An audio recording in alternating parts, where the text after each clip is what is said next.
Très heureux de vous retrouver, mesdames et messieurs, pour ce nouveau numéro de plateau spécial. On a l'habitude de revenir pour parler des questions de fond, pas seulement rester sur la question de la forme. Considéré comme étant l'ensemble de pouvoirs et de contraintes collectives voulais-je dire, que la nation a sur les individus pour faire valoir l'intérêt général. La notion de l'État semble être un peu dubitatif, diviser l'opinion. Certains pensent qu'il n'existe pas cet État-là, d'autres pensent qu'il existe, mais avec beaucoup de lacunes et d'étards. La question, on va le poser à un spécialiste, à quelqu'un qui a un prisme de développement, quelqu'un qui regarde les choses différemment. Il a l'habitude de parler de l'économie, mais aujourd'hui, il va certainement s'exercer à parler, j'ai envie de dire, différemment de son langage habituel. Il n'y a pas que le chiffre dans la vie, il y a des questions de réforme, il y a des questions d'administration, il y a des questions politiques, mais avec un peu aussi de philosophie, s'il faut le dire comme ça. Alexandre Chouet, David est notre invité pour une énième fois. Alexandre David, bienvenue et merci pour avoir accepté cette invitation. Merci beaucoup. Et cette émission, comme j'ai pris l'habitude, aujourd'hui on va faire, mais mois de mars oblige, c'est l'adjointe féminine qui nous rejoint, Evelyne Likunda. Oui, bienvenue. Merci beaucoup. Alors, on va commencer par poser le jalon de ces débats. Je vais, pour être galant, laisser la femme poser la toute première question, mais c'est pour de raisons de forme. Quel est l'intérêt que vous avez aujourd'hui de pouvoir parler de cette notion de l'État, qui, c'est vrai, dans la classe de l'élite, on se comprend où sont les failles, mais le Congolais lambda, ça ne parle peut-être pas.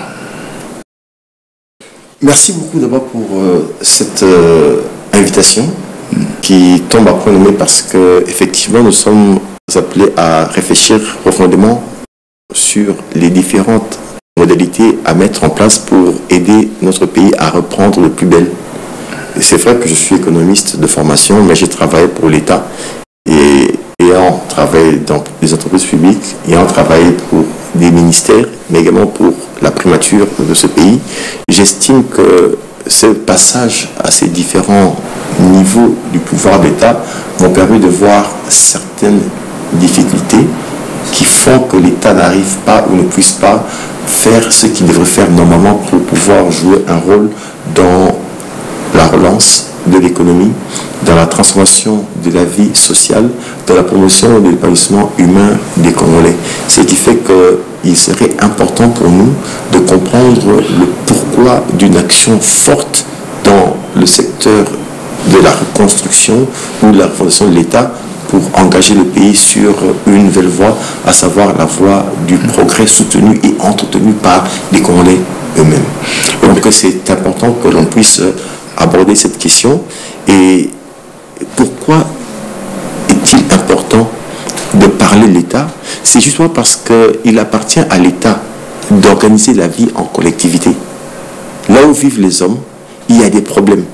Et pour que l'on puisse justement vivre en harmonie, il faudrait avoir des lois qui définissent les périmètres sur lesquels nous pouvons agir et définir également les modalités avec lesquelles nous devons respecter nos compères, nos congénères. Et donc, il appartient à l'État de fixer ce cadre de vie. Et en cas de débordement, l'État, justement, a le pouvoir ou la capacité de sanctionner. Et c'est l'État qui définit aussi la voie que nous devons suivre, parce que la marche d'une nation, d'un pays vers le progrès n'est pas un fait hasardeux. C'est une vision qui est tracée et on se comporte conséquemment. Et donc, l'État joue un rôle important. Et au niveau purement économique, lorsqu'on parle des agents économiques, on voit l'État comme étant un acteur important dans la mesure où c'est l'État qui organise les marchés, c'est l'État qui appréhende facilement l'évolution de l'ensemble du système économique. Et donc l'État a un rôle important à jouer. Mais la difficulté, c'est laquelle? C'est qu'il faut savoir comment est-ce que l'État devrait intervenir. Pas de manière excessive, mais pas aussi de manière lacunaire. Il faut trouver le juste milieu. Il faudrait optimiser. C'est comme ça que dans la littérature, on parle souvent de mieux d'État. Pas trop, pas moins, mais mieux d'État. C'est-à-dire que l'État est là pour répondre à ses missions essentielles, mais il faudrait que l'État puisse le faire de manière satisfaisante pour rencontrer les attentes et les préoccupations de la population. Ça semble être une question rhétorique, mais je crois que c'est la question fondamentale que Evelyne allait poser. On va quand même laisser poser cette question-là pour besoin d'éclaircissement. De nous dire en long et en large comment l'État doit le faire et pourquoi il doit intervenir. Pourquoi il doit intervenir dans la vie de tous les jours. Ok, merci. Alors, comme je l'ai dit, nous vivons en collectivité. Et là où vivent les hommes, il y a toujours des problèmes. Ça suppose qu'il faudrait donc que l'on puisse définir un cadre qui définit plus ou moins nos marges de manœuvre, ce qui nous est autorisé et ce qui ne l'est pas. Et pour qu'il soit ainsi, il faut qu'il y ait des gens pour le faire. Et ces gens-là travaillent dans le cadre des institutions qui composent l'État. Et dans un pays organisé, c'est justement le rôle du Parlement que de définir les lois. Et c'est derrière ces lois que nos comportements doivent être définis. Et s'il y a débordement, là, il appartient maintenant au pouvoir judiciaire de sanctionner pour nous ramener sur la bonne trajectoire. Donc c'est l'État qui organise cette vie harmonieuse en collectivité. Et si la machine de l'État fonctionne bien, ça suppose que les différentes institutions jouent correctement leur partition. L'État, à travers le gouvernement, fixe la vision du développement, définit les politiques à mettre en œuvre et s'engage à agir à travers les moyens lui donnés par le peuple, à travers le budget de l'État, pour mettre en œuvre ces politiques. Le Parlement intervient pour fixer les règles du jeu, les lois donc, à observer pour avoir un bon comportement. Et ces lois que définit le Parlement s'appliquent aussi au gouvernement parce que le gouvernement gère l'argent du pays ou du peuple. Et donc il faut qu'il y ait des règles à observer. Et si le gouvernement ne fait pas correctement son travail, il appartient au Parlement d'interpeller le gouvernement à travers ce qu'on appelle le contrôle parlementaire pour dire qu'ici, l'action menée n'est pas conforme aux lois. L'action menée n'est pas conforme aux attentes de la population. Donc le Parlement a un rôle aussi de contrepoids, si on peut le dire, par rapport à l'action du pouvoir exécutif. Et le Parlement définit les lois, l'autre modalité à suivre pour aussi faire fonctionner l'économie, pour garantir également à la population l'accès à l'eau, à l'éducation, à la santé, à la nutrition, bref, ça c'est le Parlement. Et enfin, le troisième pouvoir qui est le judiciaire est là pour agir en cas de non-respect. C'est-à-dire quand quelqu'un viole une disposition qui est consacrée, il faut sanctionner pour que les gens aient un comportement acceptable du point de vue collectif. Donc le pouvoir judiciaire. Donc les trois pouvoirs doivent interagir de manière harmonieuse pour aider le pays à évoluer et aller vers le progrès. Alors, est-ce que je vais poser la question, étant qu'expert et aussi analyste politique, est-ce que vous pensez qu'ils jouent correctement leur rôle? En RDC, il y a un sérieux problème. Sur Twitter ou X, je l'ai écrit et j'ai même cité un homme politique important de ce pays, à savoir M. Léopold Wadondo, qui a dit ceci: lorsqu'il est rentré au pays, il a cherché à voir l'État comme Diogène, mais il n'a pas vu. Il a cherché où le trouver, comment le saisir, mais il n'a pas vu. Et il a compris que l'État n'existait presque plus, parce que l'État n'a pas pu assumer ses fonctions essentielles. Et lorsque on regarde comment est-ce que sont prises les décisions politiques, il estime qu'il y a plusieurs centres de décision et ça affaiblit l'État. Et je partage totalement ce point de vue. C'est la raison pour laquelle j'ai publié ça. Donc en RDC, l'État a connu une désintégration parce qu'elle n'a plus à assumer ses fonctions classiques. Et aujourd'hui, puisque nous sommes au début d'un nouveau mandat, il serait important que le chef de l'État axe ou oriente son action sur la refondation de l'État. Comment est-ce qu'il faudrait faire pour que l'autorité de l'État soit restaurée sur l'ensemble du territoire? C'est qui suppose qu'il faudrait réorganiser l'armée, la police, les services de renseignement pour garantir la stabilité sur le plan sécuritaire dans le pays. Ça, c'est une action importante à mener. Il faudrait mettre en place un gouvernement qui fonctionne correctement et normalement. C'est-à-dire qu'il faudra avoir une taille réfléchie du gouvernement et une bonne composition avec des mécanismes de fonctionnement pour que l'on soit rassuré que les politiques qui seront définies et appliquées par les différents ministres soient des politiques à même de répondre aux préoccupations et attentes de la population. Et enfin, que le Parlement puisse aussi jouer son rôle de contrôle et de production des lois pour organiser la vie et suivre l'action gouvernementale. Là, c'est quelque chose de très fondamental parce que chez nous en RDC, il y a beaucoup de ratés. Disons le deuxième Congolais, il y a beaucoup de ratés sur le plan de la politique économique. Mais malheureusement, le Parlement ne fait pas son travail de contrôle parce que si le Parlement fonctionnait comme on le souhaiterait, je pense qu'il y aurait beaucoup d'interpellations des membres du gouvernement. Il y aurait même des ministres qui seraient éjectés parce qu'il y a beaucoup de ratés, mais malheureusement, ce n'est pas le cas. Je pense que lors de la gestion passée, il n'y avait qu'un seul ministre qui a été démis de ses fonctions par l'action du Parlement, alors qu'il y a beaucoup de faiblesses. Nous sommes Congolais, disons-nous la vérité, c'est que nous voyons des faiblesses dans plusieurs secteurs. il serait important que le Parlement fasse le travail de contrôle et d'interpellation des membres du gouvernement. Ça, c'est un élément. Et la justice, et là, le chef d'État en a parlé. Il faudrait que l'on ait une justice juste. C'est-à-dire qu'on ne doit pas attaquer les gens en justice pour le plaisir d'attaquer.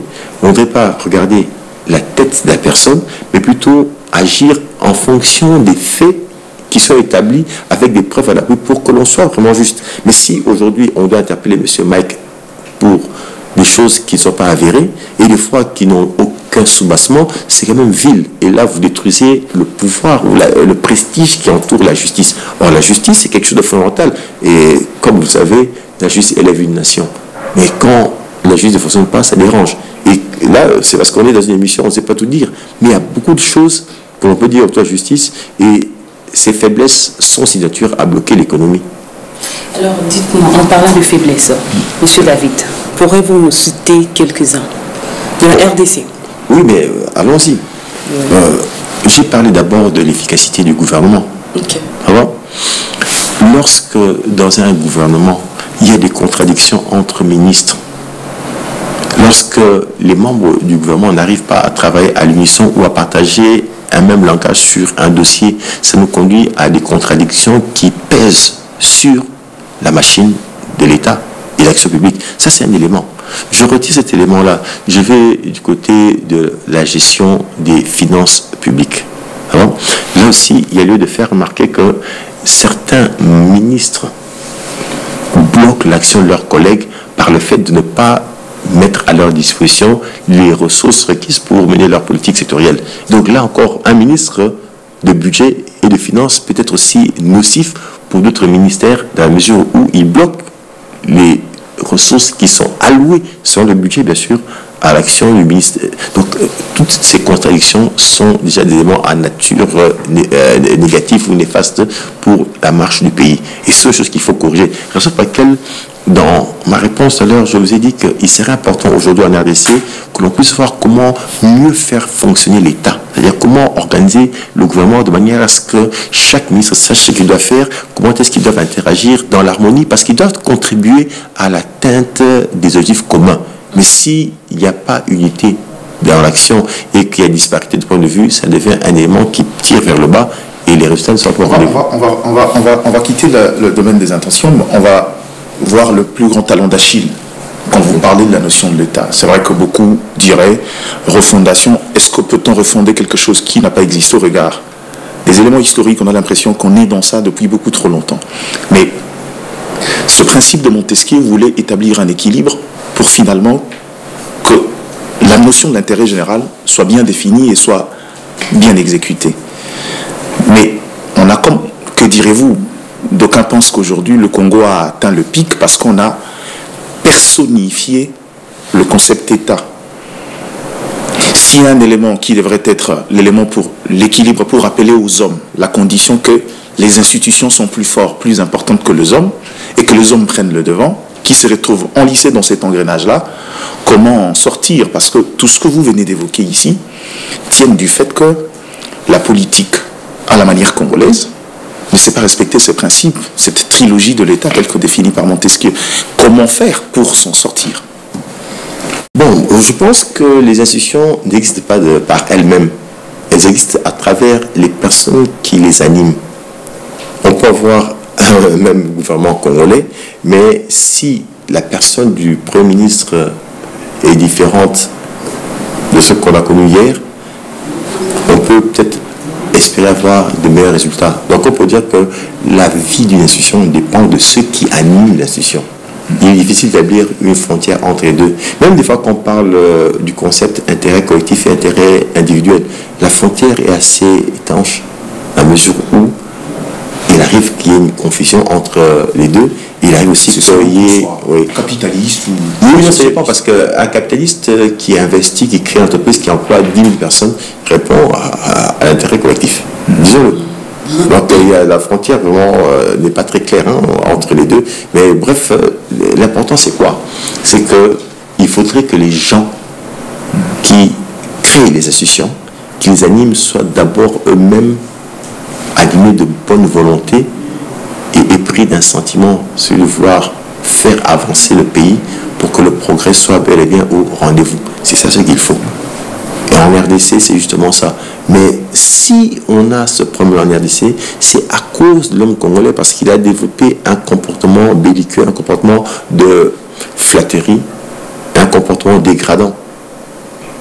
Nous devons du respect aux autres, rien que par la condition humaine.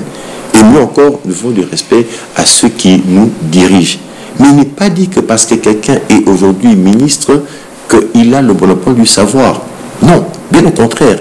Quand on est ministre, quand on est Premier ministre, on est président du Sénat ou de l'Assemblée, on est un chef d'institution ou chef au niveau de structure de l'État. Mais de l'autre côté, on est serviteur du peuple. Et c'est cette équation-là qui pose problème. Serviteur du peuple. On croit que parce qu'on est en fonction, que l'on est supérieur au peuple, c'est ce qui dérange. Et le peuple, parce que l'État n'a pas au pouvoir, croit qu'il faut tout applaudir. Non. Nous devons applaudir lorsque les choses sont correctes et lorsqu'elles sont faites de manière satisfaisante. Nous devons applaudir pour montrer notre satisfaction. Et lorsque ça ne marche pas, il faut le dire, parce qu'aucun ministre ne pense son argent personnel pour financer les politiques menées. C'est l'argent du trésor. Et l'argent du trésor vient de qui? Des contribuables que nous sommes. Et donc, on doit être exigeant. Moi-même qui vous parle ici, si je suis aux affaires, il faut être rigoureux et exigeant envers moi. Il ne faut pas me cajoler. Parce que l'argent que j'utilise pour agir ne m'appartient pas, c'est l'argent du peuple. Et donc, c'est cette rigueur-là qu'il faut m'imprimer. Et il faut aussi que dans la peau de celui qui anime une institution ou qui occupe une fonction, qu'on comprenne qu'on est plus serviteur du peuple. C'est à ce prix que l'on peut avancer. Malheureusement, l'équation semble renversée. C'est pendant les élections que l'on devient gentil. Ouais. On cherche à rencontrer les gens. En cours de route, les candidats députés commencent à saluer tout le monde. « Mike, ça va, tu as bien dormi ?» Mais après que le téléphone devient éteint, dit « Je suis en réunion, il ne faut plus m'appeler. » Ça, c'est justement une difficulté. Nous devons rester hommes. Les fonctions ne font pas de nous des dieux. Et c'est ça le comportement qu'il faut avoir. C'est une question de valeur, je pense. Hein. Mais à tous les niveaux, c'est vrai que là, nous parlons de l'État, même au niveau de l'école, de l'université. Parce qu'un étudiant à qui on donne cours aujourd'hui peut aussi demain devenir professeur. Justement. Et peut-être aussi briller plus que son enseignant d'autrefois. Donc, c'est pas pour autant qu'il faut mépriser les autres. Il faut savoir justement vivre avec un certain équilibre et des valeurs pour considérer que les autres aussi ont voix au chapitre. Et donc, le dirigeant doit considérer que le peuple a voix au chapitre. C'est ce qu'il faut. Vous nous renvoyez à une question d'ordre culturel. On va prendre palier par palier. Commençons par la justice, parce qu'on estime que c'est le point épineux. Quel est, à votre sens aujourd'hui, l'élément le plus important qu'il faut pour renverser cette tendance? Le chef de l'État a pris beaucoup de mesures dans ce secteur, notamment à activer la chambre des disciplines pour essayer de recadrer les magistrats vers eux autres. Ce sont de bonnes intentions, mais face à un système, ça semble être très minimaliste. Quelle est, pour Alexandre Chou, la recette magique pour ramener cette culture positive au sein de l'appareil judiciaire pour que finalement nous retrouvons cet État-là dans sa vraie forme, qui répond aux exigences du droit, à la limite? J'estime que la meilleure façon de résoudre un problème, c'est commencer par le connaître en profondeur, et c'est après qu'on peut préconiser la meilleure solution. Une personne qui a la malaria, ça se manifeste en premier lieu par des maux de tête. Si vous donnez des produits génériques comme l'aspirine ou de l'iprane. L'automédication, c'est notre fort. Mais ces produits génériques, ça s'applique même dans la politique. Oui, mais ces produits génériques vont peut-être l'aider à faire quoi? À baisser peut-être sa fièvre, à réduire les maux de tête. Mais en réalité, on n'attaque pas le virus qui est à la base du dérèglement. Ça, c'est l'histoire du Congo, ça. Effectivement, c'est ça. Et donc, je pense qu'il faudrait avoir une approche globale du problème. Pourquoi l'État ne fonctionne pas de manière correcte au niveau de la RDC? C'est ça la vraie question. C'est parce que justement l'organisation est mauvaise. Deuxièmement, il y a une forte politisation de la vie publique en RDC. Troisièmement, les inégalités sont érigées en principe et ça fait qu'il y a une classe favorisée, une classe défavorisée et ça crée des équilibres. Et du coup, ces frustrations qui en découlent amènent les gens à adopter des comportements belliqueux, des comportements de corruption, de détournement. Et donc, si nous voulons réorganiser l'appareil de l'État, il faut que l'on puisse mettre en place d'abord une structure de l'État qui correspondent à notre culture, mais également aux standards internationaux, parce que nous vivons dans un monde globalisé, et qui permettrait donc qu'il y ait un bon fonctionnement de l'appareil étatique. Ça, c'est d'abord une question d'organisation. Deuxièmement, il faudrait que l'on puisse consacrer des règles qui feront que ceux qui animent les associations se sentent redevables vis-à-vis du peuple qui est le détenteur du vrai pouvoir. Et donc, il y aurait donc des règles à observer par tous pour que celui qui est au pouvoir ne puisse pas faire des abus de pouvoir ou sortir du cadre qui est fixé pour ne pas déranger les autres. Parce que, comme j'ai dit, le droit ou la politique du droit est là pour garantir une vie harmonieuse en collectivité. Lorsque ceux qui sont au pouvoir débordent, ça devient aussi un problème. Et c'est ce qui conduit à la fragilité et aux frustrations. Il faut éviter ce genre de choses. Au niveau de la gestion des finances publiques, là aussi, il y a des écarts importants. Comment on veut comprendre ça? Dans un même pays, il y a des gens qui, les enseignants, actuellement ne gagnent pas $200 par mois. Mais il y a des gens qui, peut-être le samedi, dans un cabinet ministériel, reçoivent $200 chaque samedi. Donc, 4 samedis, ça fait $800. Le transport. Oui. Le frais de week-end. Ça a existé, je ne sais pas si ça a existé, mais ça a existé et il n'y a pas très longtemps ici. Mais ça rentre dans le poche du ministre. Non, il y a des collaborateurs. Moi, j'ai travaillé dans les cabinets. Si, je sais. Et donc, on donnait ça. Mais c'est injuste. Comment est-ce que moi, vous me donnez $200 pour mon week-end, alors qu'une personne qui enseigne les enfants, sur tout un mois, vous donnez moins de $200? Ce n'est pas correct, ce genre de choses. Et ces inégalités sont aussi de nature à développer ou à faire développer des comportements. La corruption. Parce que non, mais quelqu'un d'autre poserait la question d'Alexandre Choué face à cette réalité. Qu'avez-vous fait? Avez-vous pris l'argent ou avez-vous refusé l'argent? Non, moi, je n'ai pas pris l'argent. Vous en avez fait quoi? Non, il y a ceci. Je n'ai jamais refusé et les laisser là-bas, c'est toujours laisser les autres. Et je vais encore ajouter une question après mon confrère, de savoir qu'est-ce que vous alliez donner comme, on peut dire comme notice en ce qui concerne la corruption, pour qu'il y ait une transparence. En fait, au niveau de la gestion des finances de l'État, si on met en place de bons mécanismes, des règles et qu'on arrive à utiliser l'outil informatique, on peut réduire les marges de manœuvre. C'est lorsqu'il y a opacité, lorsqu'il y a manque de transparence que les gens en profitent pour faire des détournements et faire des mauvais usages. Parce que celui qui corrompt doit avoir les moyens pour corrompre. Mais si vous limitez les marges de manœuvre des gens, c'est une bonne chose. Mais je l'ai dit, excusez-moi d'en parler, parce qu'on parle aussi de l'actualité, il y a une question qui aujourd'hui est sur les langues de tous les Congolais. C'est la question de la rémunération des députés. Certains disent que les députés avaient 21 000 et aujourd'hui ils auraient 33 000 $. J'ai regardé la loi des finances, je n'ai pas vu ces montants-là. Mais cette information vient de certains députés ou anciens députés.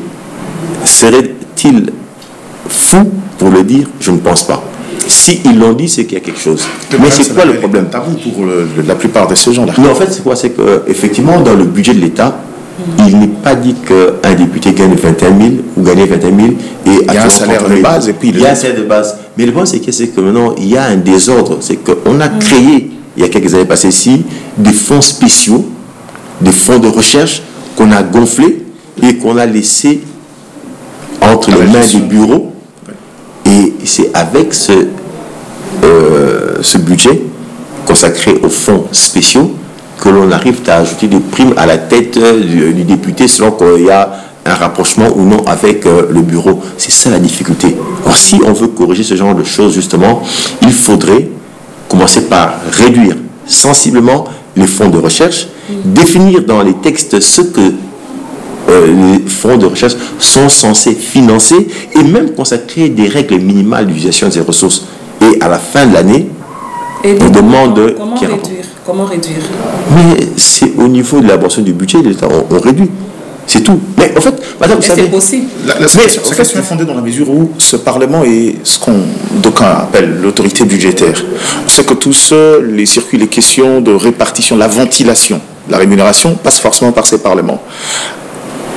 Y a-t-il un mécanisme pour permettre à ce que les intérêts de ces derniers qui se taillent la part du lion dans la recette publique soient sensiblement réduits? S'il y en a, il faut nous le donner. Dans certains pays, on est en train de développer ce qu'on appelle les mécanismes de contrôle citoyen du Parlement. Parce qu'on estime que... La Suisse en est l'exemple. Voilà, et bien il faut qu'on aille vers ce schéma-là où le peuple a le droit de se prononcer sur ce qui se fait de son argent. Parce qu'aucun parlementaire ne va utiliser son argent propre. C'est l'argent du pays, du trésor. C'est nous qui donnons l'argent. Et donc on devrait aussi contrôler les parlementaires. Ils n'ont pas le droit de faire ce que bon leur semble. Donc, vous touchez à un point essentiel, Alexandre Chou, et c'est là où je reviens sur la question de culture. Oui.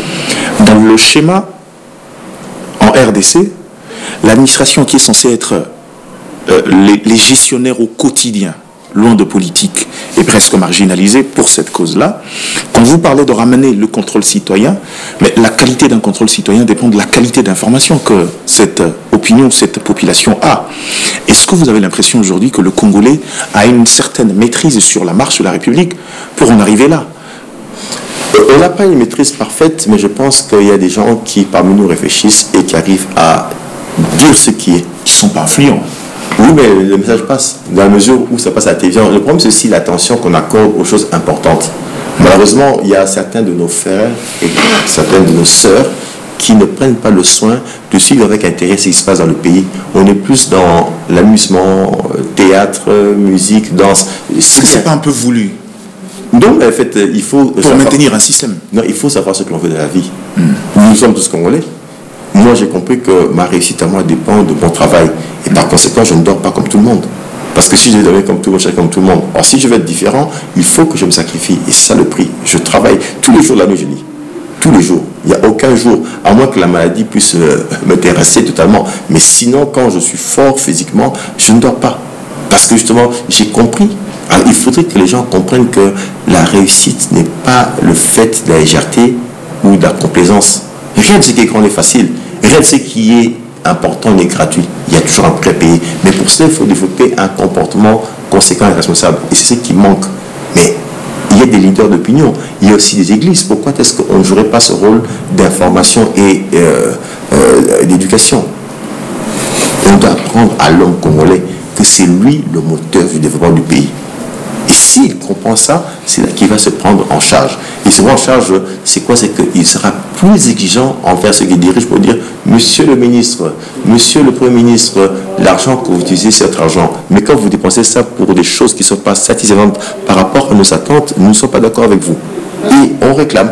Et ici, il faut écrire une pétition. On écrit, s'il faut écrire au président de la République, Monsieur le président de la République, nous ne voulons pas de ça parce que vous avez nommé des ministres pour atteindre vos engagements. Mais voici qu'ils font le contraire. Nous avons suivi, nous avons été édifiés par la prière du pasteur Roland Dallot. Et bien justement, nous devons rester à ça. C'est comme ça que dans un de mes tweets, j'ai même demandé que le président, pour ce mandat qui commence, après qu'il ait mis en place le gouvernement, chaque fois qu'il y aura un conseil de ministres, qu'il commence par projeter des images sur les enfants qui étudient à même le sol, les femmes qui vont puiser de l'eau à des endroits dangereux, des images d'enfants qui ne mangent presque pas ou qui souffrent de kwashiorkor ou d'autres maladies liées à la faim, et des images qui montrent l'état de destruction de routes et l'insalubrité. Comme ça, après avoir balancé ces images-là, le président, vous avez vu tout ça? C'est ce que moi j'ai comme défi. Et après, avant de commencer la réunion, il dit on va prier. Il met la prière du pasteur Dallot. Après la prière, non, il commence la réunion du conseil des ministres. Est-ce qu'à quelqu'un comme Alexandre Choué, qui a l'âme d'État, on a besoin de rappeler toutes ces histoires-là? Non, en fait, faisons-le. Mais nous savons que Dieu existe. On a prié hier. Quand le fond est mauvais, ça ne change rien. Oui, c'est-à-dire quoi? C'est que le président, c'est une façon pour lui d'abord d'exercer une pression sur eux. Et après avoir fait ça, si quelqu'un dérape ou déroute, on sanctionne. Mais tout à l'heure, je vous ai bien dit qu'il faudrait un mode de fonctionnement efficace du gouvernement. Est-ce que chez nous, le gouvernement fonctionne correctement? C'est vrai que moi, dans ma réflexion, je pense qu'il faudrait mieux organiser le gouvernement. On a un Premier ministre. Parce qu'il faut faire la politique en fonction de la situation, du contexte dans lequel vous évoluez, où vous êtes. Nous avons un Premier ministre avec 2 vice-premiers ministres. On a besoin de 5 vice-premiers ministres, excusez-moi. Parce que cette logique-là d'avoir plusieurs vice-premiers ministres, c'est une logique purement politique. Actuellement, le pays a des... C'est satisfaire les égos. Oui, un Premier ministre avec 2 vice-premiers ministres qui géreraient chacun une commission.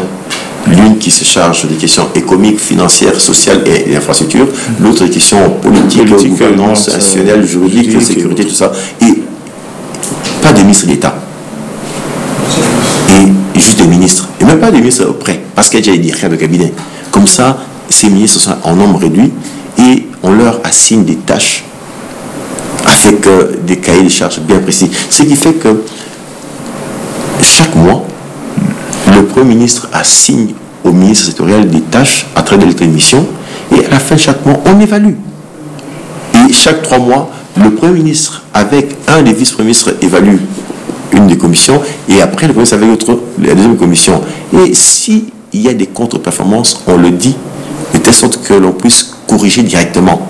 Et chaque 6 mois, le Premier ministre et le président de la République évaluent le gouvernement. Et si on se rend compte que ça ne va pas, on met les gens de côté. Parce que si réellement vous avez pris des engagements et que vous voulez avancer, il faut être sévère envers. Parce que c'est la République, ce n'est pas une affaire des individus, un couple d'individus. On n'a pas besoin que les gens prennent le pays en otage. Le président n'est pas le président de l'Union sacrée. Le président est le président de tous les Congolais. Et du pouvoir, et de l'opposition, et des non-politiciens. Et de la diaspora. Et la diaspora, donc c'est comme ça que... Donc il faudrait donc mieux faire fonctionner le gouvernement. Et là encore, si on parle de cette question, il faut aller jusqu'au cabinet ministériel. Je veux comprendre que voilà un ministre dans son cabinet, il est ministre, directeur de cabinet, c'est sa femme, directeur de cabinet adjoint, son fils. Non, il faudrait prendre des dispositions. Quand on nomme le gouvernement, le Premier ministre prend un décret qui fixe plus ou moins les modalités de fonctionnement des cabinets. Dans ce décret, il faudrait apporter plusieurs précisions. Notamment, ça c'est ma proposition, dire qu'on limite le nombre de collaborateurs, on interdit à tous les ministres de travailler avec les parents de premier degré. Ah oui, pour limiter le népotisme et cette marge de manœuvre, interdire à tous les ministres d'avoir dans son cabinet plus de 20% de collaborateurs originaires de la même province pour éviter le tribalisme et ensuite définir le job description de tous les cabinets. Et quand on propose quelqu'un comme conseiller financier dans un cabinet, il doit connaître la finance. C'est pas parce que c'est un cousin qui ne connaît rien de la finance qu'on place ça juste parce qu'on a besoin de voler l'argent ou utiliser l'argent à sa guise. Non, il faut mettre l'homme qu'il faut à la place qu'il faut. Et tous les dossiers de nomination sont soumis avec un CV et un casier judiciaire. De telle sorte que quand les ministres font leurs arrêtés, ils les soumettent au Premier ministre pour approbation. Alors, le Premier ministre, lui, fait un travail de check avec les services de renseignement. Si on se dit que non, tel c'est un repris de justice, il peut être conseiller financier d'un ministère et on le retient, ce ministre. Voilà. C'est comme ça que l'on va gagner en efficacité. Ça, c'est au niveau de l'exécutif, au niveau du Parlement. Mais j'ai suivi à plusieurs reprises des débats sur le non-respect de la loi des finances en RDC. Mais pourquoi ne pas changer de modèle de travail? Disons que dorénavant, avec cette législature, par exemple, on dit bon, dorénavant, l'ECOFIN va chaque 3 mois suivre l'exécution du budget d'État. Comme ça, on n'attend pas la fin de l'année pour dire que voilà, il y a des écarts entre le budget prévu et le budget exécuté. Directement, chaque 3 mois, on suit qu'est-ce qu'on avait prévu dans le PEB, qu'est-ce qui est prévu dans le PTR, le plan de trésorerie, et qu'est-ce qui a été fait. S'il y a des écarts, c'est déjà à ce moment-là que le Parlement peut interpeller le gouvernement ou les ministres sectoriels conseillers pour dire mais pourquoi vous avez mal géré les finances publiques à ce moment-là. Ça évite que le mal puisse se consolider au fil du temps pour qu'en fin de période, on constate des écarts énormes et on pleure. Et après, c'est la même chanson qui revient. Ici, il y a des sanctions à prendre, on prend. Et le Parlement, la Commission écrit au bureau, le bureau saisit le Premier ministre et le président pour dire que voilà, la gestion des finances publiques est calamiteuse. Il y a des commissions permanentes. Chaque commission du Parlement fait un suivi des politiques sectorielles. Et on adresse des recommandations. Et c'est comme ça que dans un tweet, j'ai dit ceci. Je souhaiterais que l'on puisse revoir aussi les modalités de fonctionnement du Parlement et comment est-ce qu'on utilise les assistants parlementaires. Nombreux utilisent les assistants parlementaires comme étant des garçons de course ou des gens qu'on envoie pour des petites courses personnelles. Non, il faut que l'État paye des assistants parlementaires pour un travail qu'ils font pour la République. On les prend comme étant des soutiens techniques, analytico-techniques pour les députés. Un député a besoin d'analyser une session d'un secteur, il faut des notes d'information. Il veut faire une proposition de loi, ils apportent des éléments de complément d'information. C'est ça le travail. En cas d'interpellation, ils suivent la procédure et ils indiquent même aux députés, voilà la procédure, voici les questions à soulever. Comme ça, ça renchérit le débat parlementaire et ça rend le Parlement efficace. Il ne faudrait pas que ce soit une caisse de résonance, mais plutôt un instrument de contrôle de la gestion et un instrument qui produit aussi des lois adaptées. Ça, c'est important. Et au niveau de la justice également, il y a un problème. Vous allez dans les bureaux de la justice, ils n'ont pas de bureau, ils n'ont pas d'équipement. Il n'y a pas d'ordinateur, de connexion Internet. Mais nous voyons ce qui se passe à l'étranger. Les services de justice sont bien équipés avec ordinateurs dans les dossiers, les bases de données, voilà, on peut identifier directement les repris de justice, ceux des 3 derniers mois qui ont eu des problèmes, et comme ça, on a la capacité de traiter, mais comment est-ce que sont équipées nos juridictions? Et en sus de tout cela, il y a les questions de conditions de travail, de rémunération. Vous allez voir, par exemple, dans le budget de l'État, quand on vous parle de l'exécution du budget de l'État, les dépenses de fonctionnement sont en surdépassement. Mais vous avez dans les ministères, il n'y a pas d'encre. Il n'y a pas de papier, il n'y a pas de cartouche. Mais alors, l'argent là va où? Et ça montre qu'il y a des faiblesses dans la gestion des marchés publics. Alexandre Choué, vous évoquez beaucoup de choses. On va nous-mêmes nous prêter à l'exercice parce qu'on a parlé d'aller toucher les conséquences. On va faire le tour. Quand vous parlez de l'exécutif, quand vous parlez du contrôle parlementaire, le législateur a pensé résoudre ce problème avec la notion de l'élection. C'est-à-dire cette forme d'accession pour finalement maintenir aussi l'équilibre entre le 3 cercles du pouvoir. Mais quand vous avez une cour constitutionnelle où la présidence de la République exerce un contrôle, envoie des membres qui, après, exercent la présidence. Quand vous avez des députés qui arrivent, juste, allez, c'est un concept que moi je trouve très malsain pour le contexte congolais, la question de l'immunité pour un député. Quand vous arrivez dans l'appareil judiciaire, le contrainte aussi de ceux qui ne savent pas exactement aller toucher ceux qui posent le problème parce qu'on a peur de contraintes politiques, la question que je vais vous poser, c'est qui peut pouvoir établir cet ordre-là? Parce que même le chef de l'État, légalement, a des limites. Il ne peut même pas révoquer un ministre, si ce n'est par sa propre démission à lui. Quand vous parlez de refondation, c'est là où je ne comprends pas. Je dis, qu'est-ce qu'on doit refonder? À la limite, moi, je préfère la fondation d'un nouvel État. Qui pour faire tout ça, pour que finalement nous retournons dans l'ordre normal et logique de choses? Je parle de refondation parce que je ne peux pas dire que l'État est totalement absent. Parce qu'il y a un chef de l'État, parce qu'il y a un gouvernement. Dans sa forme. Oui, dans sa forme. Donc il y a quand même une certaine existence, même si elle ne fonctionne pas correctement, cette machine, mais elle existe. Elle ne fonctionne pas ou elle ne fonctionne pas correctement? Non, pas correctement. Dire pas, ce serait trop fort. Ok. Mais je dis que la machine ne fonctionne pas correctement. Il faudrait donc procéder à la refondation. Alors, là maintenant, c'est quoi? Oui, les contraintes politiques ont beaucoup pesé sur la marche du pays. Mais aujourd'hui, le président a la majorité au Parlement. Je pense que ce serait l'occasion pour lui de booster. Le président sortant a eu aussi la majorité à un moment donné. Il aurait aussi pu bouger les lignes. Mais bon, on a l'impression que cette majorité, c'est beaucoup plus une charge qu'un avantage pour le chef de l'État. C'est-à-dire qu'ils viennent faire du chantage. C'est là que parle le problème. Mais non, mais justement, à l'époque, ça n'existait pas. Mais je suis contre cela. Ça, c'est ma logique à moi. J'estime qu'on ne doit pas prendre le pays en otage par les politiques. Et tu vas dire quelque chose. Gagner les élections, ce n'est pas ça une solution au développement. Mais je crois vous l'avoir dit une fois ici. Dans un village, je suis célèbre parce que je suis fils d'un chef coutumier. Nous avons les fermes qui nourrissent toute la population locale. Mais quand il y a un problème de deuil, c'est moi qui interviens pour enterrer ou apporter une contribution pour le mariage des gens. Mais quand il y a élection et que je postule, on va me voter, même si je n'ai pas les compétences. Donc du coup, le choix qui... Oui, mais alors justement... Il y en a plein. Oui, mais c'est pour ça qu'il faudrait justement renforcer les lois sur les conditions d'éligibilité. Je l'ai dit et j'insiste dessus. Il faut avoir des conditions serrées pour être... Mais regardez un peu, ici en RDC, vous trouvez des sénateurs non mariés. Dans certains pays, on dit que le Sénat, c'est la chambre des sages. On a même des ministres non mariés. Oui, mais le Sénat, c'est la chambre des sages. On suppose qu'un sénateur, c'est une personne qui a un certain âge, une certaine connaissance de la vie, qui répond avec sagesse. Mais une personne qui n'a jamais eu un enfant, ne connaît pas même les charges liées à la prise en charge d'un enfant, mais vous le placez comme sénateur, il ne faudrait pas que ça appelle. Les gens vous diraient, est-ce que la responsabilité est forcément liée aux enfants? Voilà. Et si c'est quelqu'un qui ne sait pas concevoir, non, en fait, il y a beaucoup d'éléments qui forgent la personne. J'ai pris un exemple, mais quand on parle de l'expérience de la vie, c'est qu'on est passé par beaucoup de choses. À un certain âge, je termine aussi, et il y a des critères qu'on peut utiliser pour suivre de près beaucoup de choses, mais le problème c'est qu'on doit renforcer les critères pour choisir les personnes, pour que ces personnes soient capables aussi de faire passer le message qu'il faut. C'est ça en fait ce que je suis en train de faire remarquer là. Donc vous voyez, l'Afrique c'est quoi? Le développement ne dépend pas de la politique, mais dépend de la gouvernance.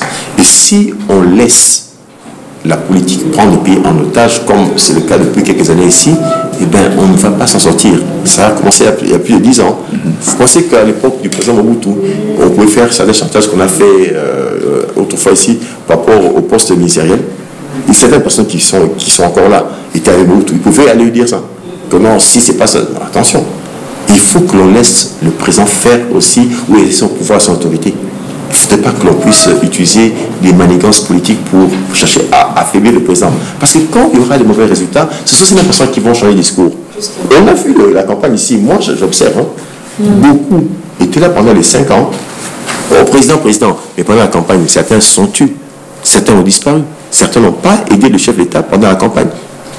Et si aujourd'hui il ne fait pas attention, eh bien, en 2028, certaines personnes vont revenir, voilà, il ne nous a pas écoutés, ils vont encore. Donc, il faudrait que le président puisse vraiment être très prudent par rapport à cela. Mais aujourd'hui, puisqu'il y a la majorité, moi je pense qu'il devrait voir comment pousser à son niveau plusieurs réformes majeures. Et ces réformes vont toucher également à la Constitution, mais il faut le faire si réellement on veut mettre le pays sur orbite. Je ne parle pas de toucher à n'importe quelle disposition de la Constitution, mais il y a des choses importantes. Des dispositions essentielles, oui, qu'il faut prendre pour garantir un meilleur fonctionnement de l'État, la bonne gouvernance et le bon fonctionnement des institutions de manière équilibrée. Parce que aussi en tant que, comme vous l'avez dit, que l'on ne va pas respecter les passerelles de collaboration entre institutions, on ne peut rien espérer. Okay. Il y a aussi d'autres choses qu'il faut développer. S'il vous plaît, en parlant de la meilleure gouvernance, qu'est-ce que vous proposez? Non, en fait, madame, comme je l'ai dit tout à l'heure là, il faut que l'on arrive à mettre en place des bonnes politiques. Okay. Or, les bonnes politiques, il faut utiliser donc les bonnes personnes. Mais s'il y a le clientélisme, s'il y a le népotisme, s'il y a la corruption, les choses vont mal se passer pour le pays. On a besoin d'un journaliste.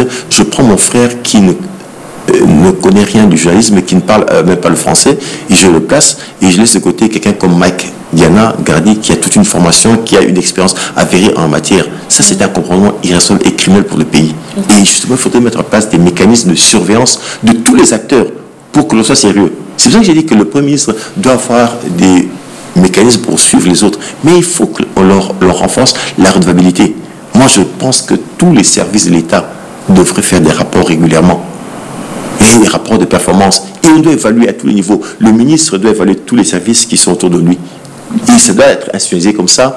On sait suivre. Et ces rapports vont nous montrer à quel niveau le bas blesse. Et s'il faut corriger, on peut corriger ici et là. Et on avance. Malheureusement, c'est une chose qui n'est pas faite. Mais il faut le faire, madame. Nous ne sommes pas des sous-hommes. Si certains pays en Afrique arrivent à faire certaines performances, mais pourquoi pas nous? C'est ça la difficulté. C'est-à-dire qu'il faudrait qu'on puisse s'élever. Et j'ai même dit ça encore sur Twitter il y a quelques jours ici. On doit plus aimer le pays qu'aimer le pouvoir. Les gens aiment le pouvoir pour le plaisir d'aimer le pouvoir. Si on avait un système où on devait suivre de près ce que les gens font et avec des sanctions, au final, il y a beaucoup de gens qui fuir les fonctions.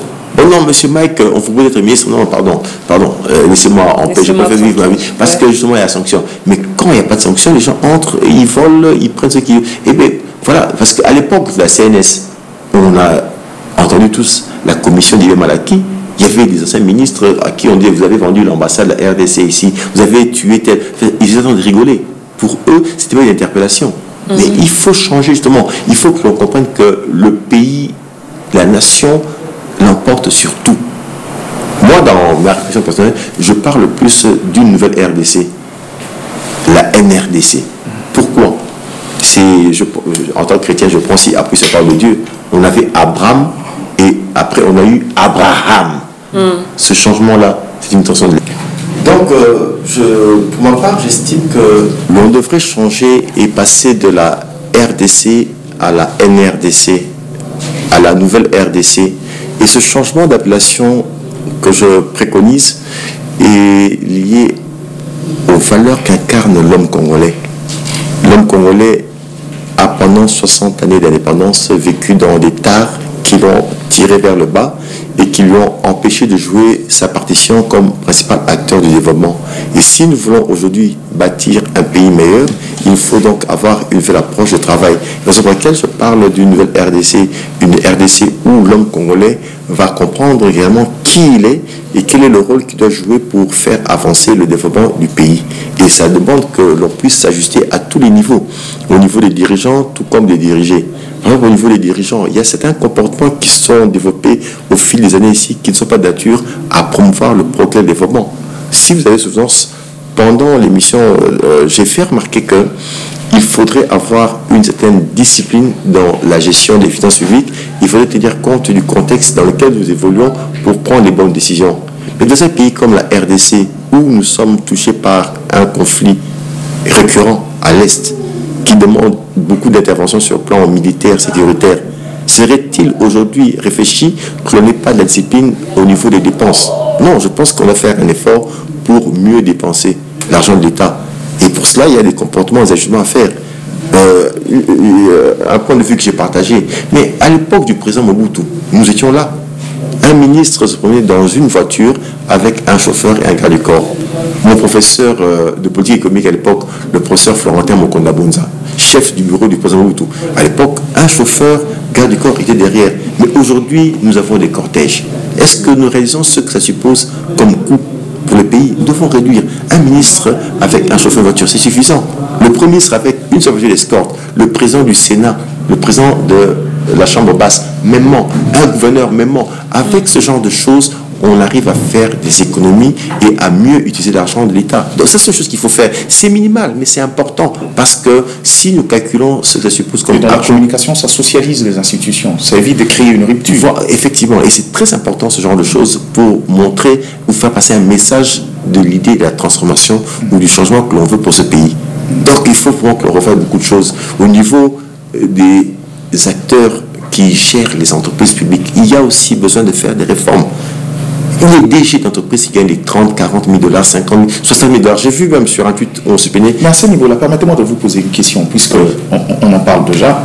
Dans l'optimisation, je me souviens, si j'ai bonne mémoire, 2012, avec le projet Copirep, l'idée était de pouvoir mener de réformes de grande envergure pour justement rendre viables ces entreprises publiques et les établissements publics de l'État. Mais autant d'années après, on a l'impression que c'était un passage à vide.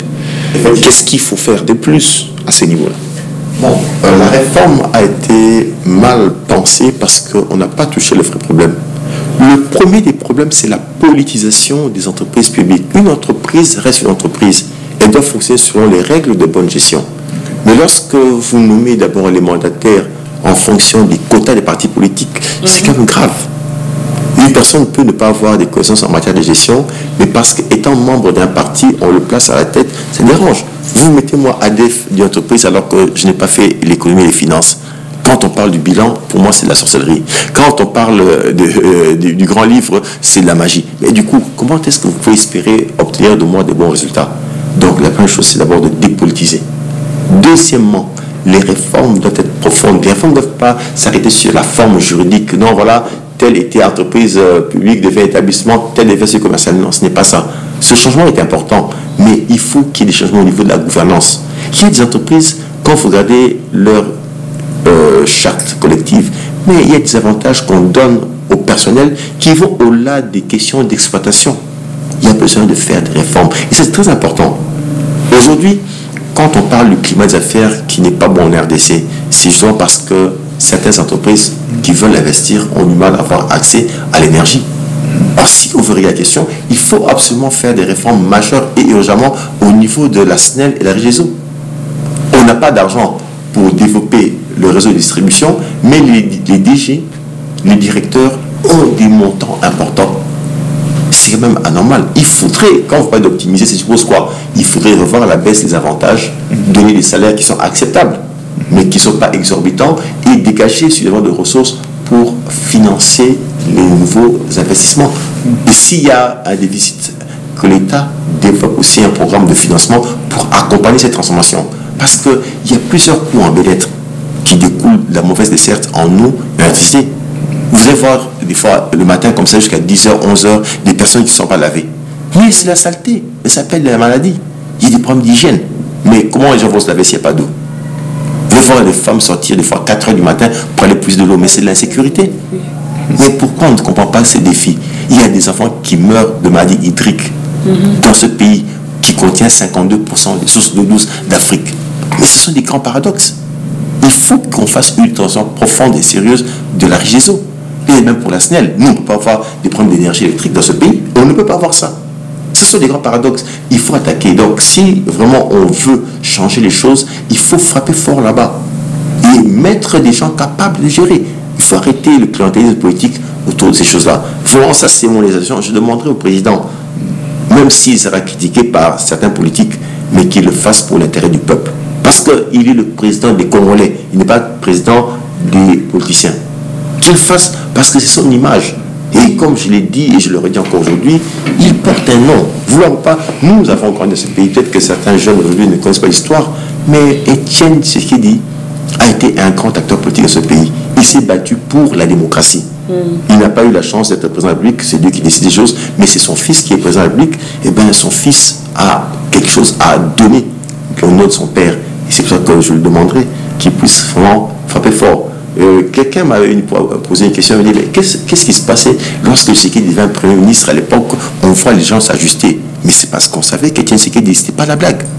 Et il vous dit en face, vous imaginez un peu le pouvoir qu'incarnait Mobutu à l'époque. Et quand Tshisekedi c'était Mobutu, il lui disait les choses en face comme ça. Même dans le documentaire Mobutu, roi du Zaïre, M. Mukendi qui fait le documentaire, il dit, quand Tshisekedi a dit ça sur Mobutu en place publique, on a attendu que Tshisekedi meure et il n'est pas mort. On a compris que le lion avait perdu ses dents. Et c'est là que le pouvoir Mobutu est affaibli. Donc il a fait quelque chose de grandiose pour relancer la démocratie et son fils devrait parchever l'œuvre en poussant maintenant le développement. C'est ça en fait ce qu'il faut faire. Alors on va profiter. La justice sociale, c'est aussi le partage équitable de revenus de la République. Il y a une question à deux volets. La première, le premier volet, c'est comment optimiser la réforme de la décentralisation qui est à la base. Vous voulez rapprocher les dirigeants des dirigés pour faciliter les politiques de développement. Aujourd'hui, on a l'impression que ça tangue encore un tout petit peu, pas un tout petit peu, beaucoup d'ailleurs.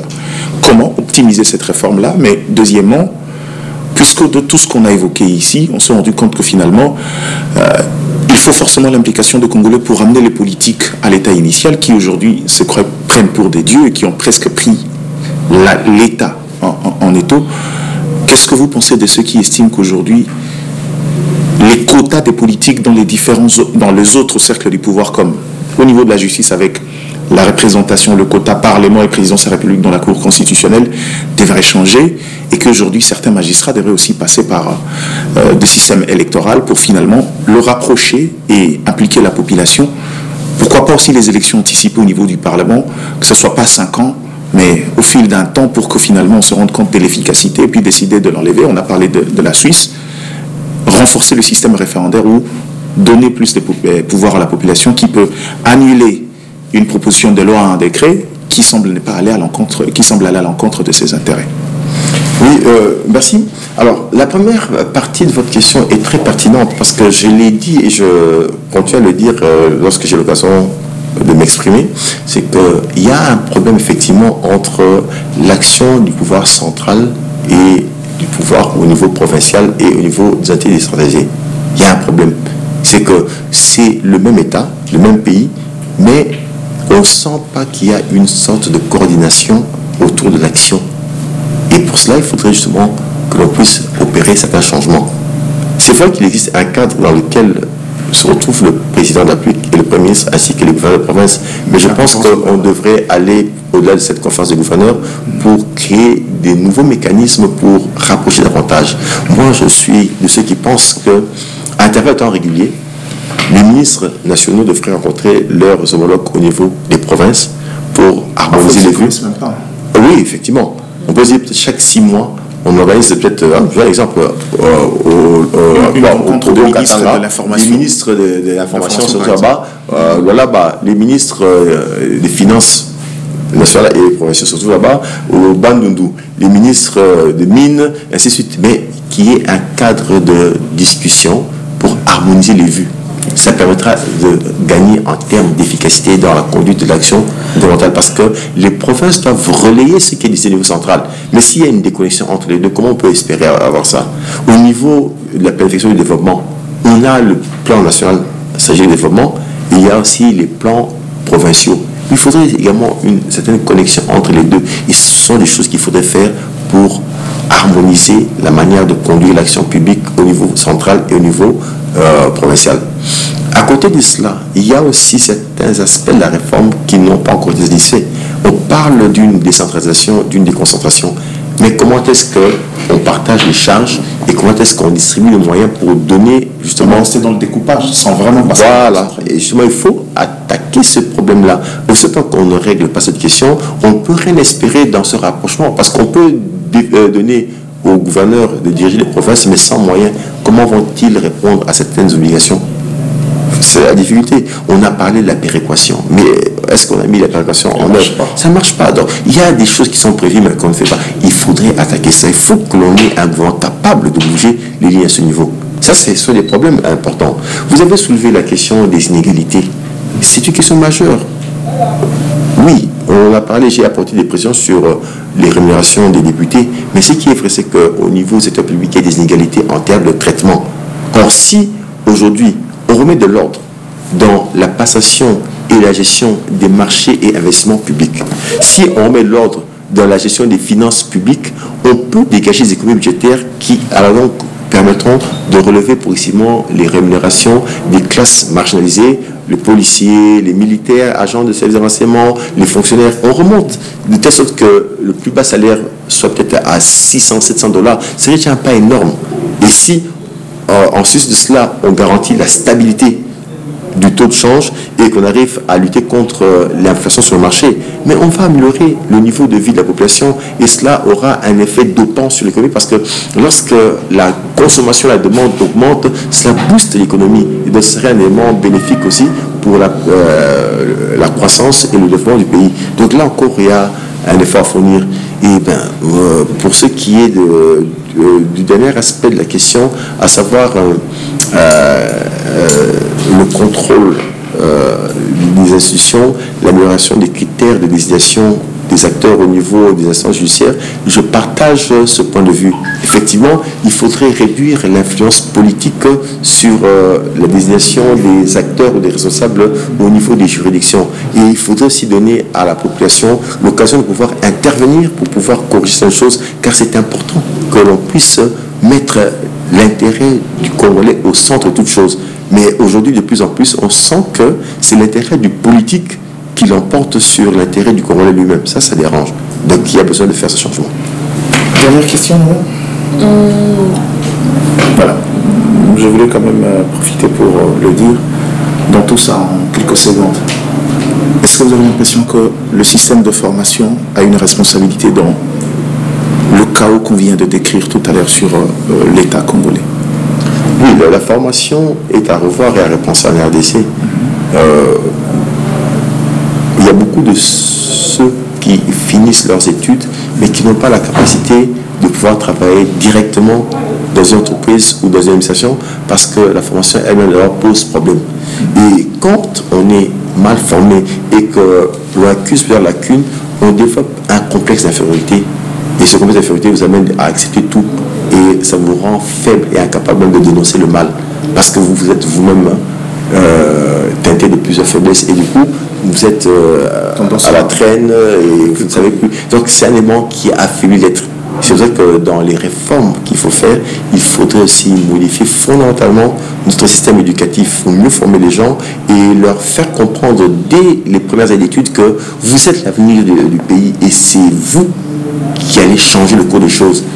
Mettez-vous dans la peau d'un futur décideur, d'un futur Premier ministre, un futur président de la République pour comprendre que vous êtes un acteur important. Ça sera le mot de la fin. Merci beaucoup, Alexandre Rocheux. Une dernière question.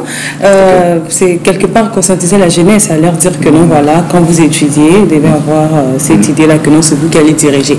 Alors, comment est-ce que cette jeunesse peut toutefois se dire aussi longtemps, surtout dans une institution où, peut-être pour réussir, doit donner de l'argent?